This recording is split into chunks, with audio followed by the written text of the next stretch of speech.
यातूनच खरं शरद पवारांची हातबलता दिसून येते. राष्ट्रीय पक्ष म्हणून ते आज देशामध्ये भारतीय जनता पक्षाला पर्याय द्यायला निघालेले आहे.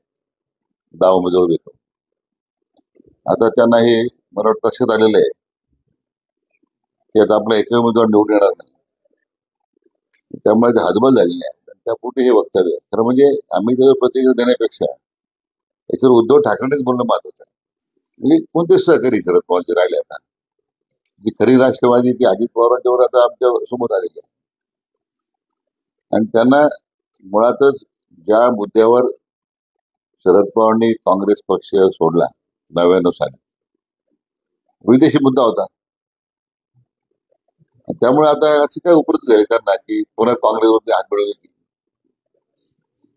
त्यामुळे मला वाटतं मुळातच त्यांच्या विचारामध्ये भूमिकेत सातत्य नाही, म्हणून त्यांची आता अवस्था अशी अवस्था निर्माण झाली. असं आहे की नाना पटोलेंनी चिंता करण्याचं कारण नाही. शरद पवार काँग्रेसमध्ये गेले तर नाना पटोले परत भाजपमध्ये यायचे.